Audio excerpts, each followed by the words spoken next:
Hey there, gang. Today we're going to take care of a few scratches on the A-pillar. That can sometimes be a difficult area. Typically, there's not a lot of clear, less clear on that area than other parts of the car. There's not a whole lot of real estate to work on either. There's sometimes seals and seams where parts come together. So I'm going to show you how to take care of it. We're going to use a non-aggressive tool, keeping in mind that there's not much clear in those areas. So I'll just bring out the Griot's Garage 3-inch polisher. We'll use that to do wet sanding and the polishing and the compounding. Let's get it done.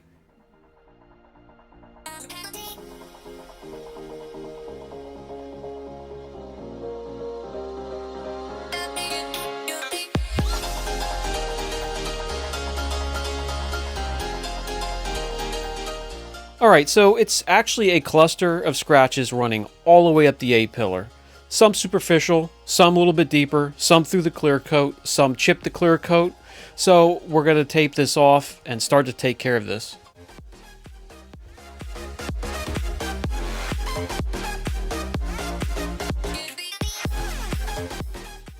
In these areas, mask off the seals, mask off the seams, where the door comes together with the A-pillar, so no residue gets down in there to clean out later, or gets stuck or worked into the seals where you'd have to clean those out later. Just saves yourself some time.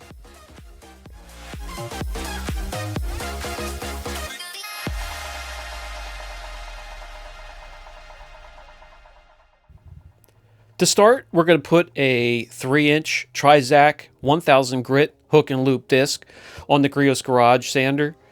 We're going to put a little bit of water there, and we'll do 1 or 2 passes just to see how the area cuts, see what kind of depth we have on some of these scratches. So we'll do 1 or 2 passes, get rid of the residue, come in for a closer look, and just go from there. Sort of like the feeling out process here.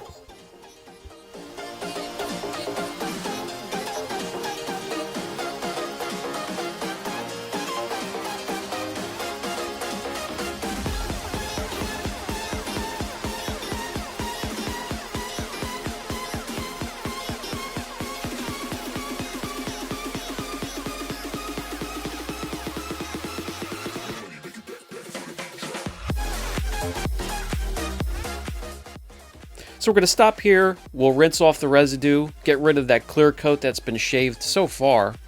Then we're going to rag and dry, because you want it dried completely so you can get the best view of what scratches are left and at what depth.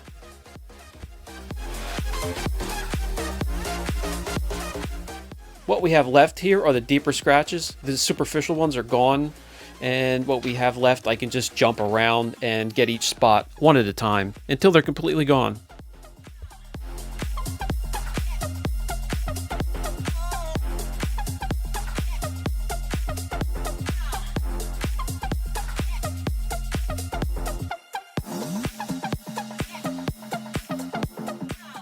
And we don't have much to work with, so again, we're going to come in, rinse off the residue, dry off completely, and then take a look and see if we have anything left. And if we do, we hop back at it again with 1000 grit. If not, then it's time to move on to the next step, which is taking off the 1000 grit, slapping on the 3000 grit Zack hook and loop, and we're going to remove the scratches from the 1000 grit. It's time to blend in.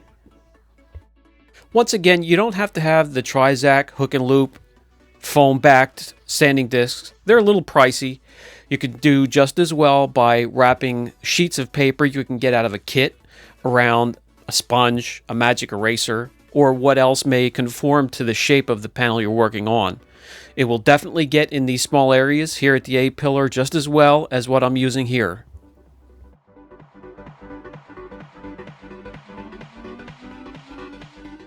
That's going to be enough cutting. I'm going to rinse off the residue, dry it off completely, just have a quick look before we go to the next step.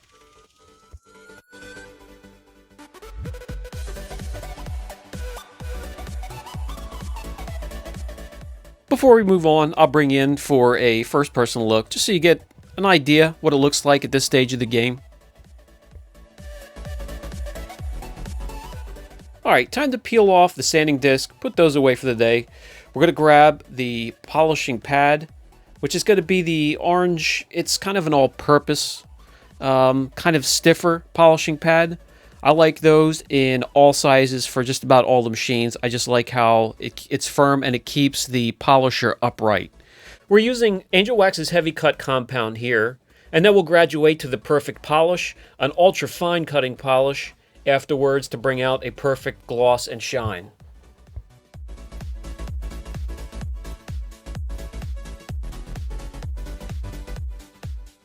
Once we get the compound spread out, then we can go back to the slow, exaggerated arm movements for compounding and polishing.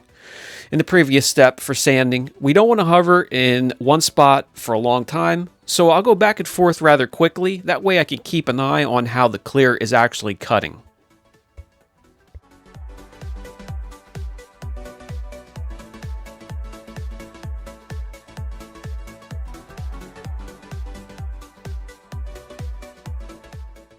This truck here is also getting a ceramic coating. I have about 3 of those a week myself. So it's well taken care of. It's a gorgeous truck. But there's about 3 or 4 spots that need to be corrected. They need to be either wet sanded or a heavy duty, heavy cut compound and then polish. I'll take you around and we'll take care of those one at a time.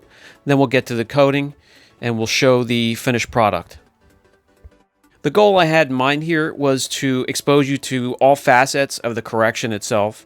So if you have any problems in the future, you have a guide to come back to.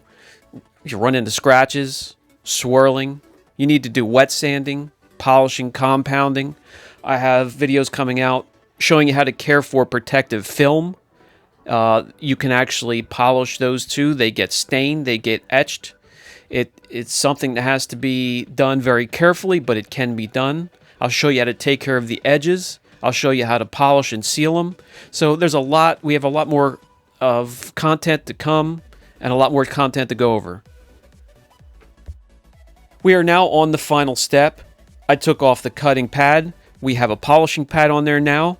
We have the Angel Wax Perfect Polish on the pad. We're going to spread that out. And we're going to go to work and get the area as glossy and shiny as possible.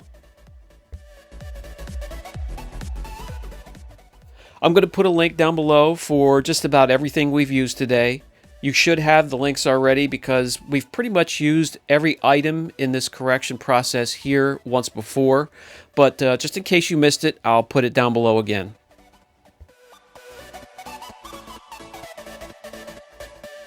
The Angel Wax Perfect Polish is great. It stays wet under the pad for as long as you need it to. It's not overly aggressive, so you can work it for as long as you want until you get the look from the surface that you're working on.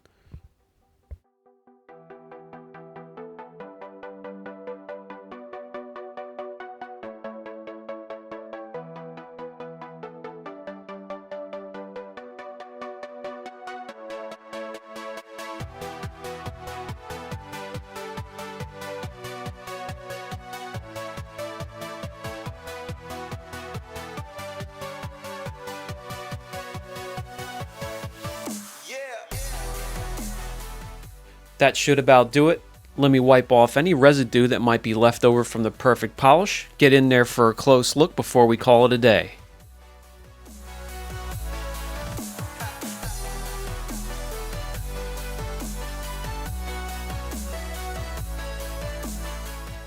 Go ahead, take a look at the before picture while I inspect it, and I'll have the after ready in just a sec.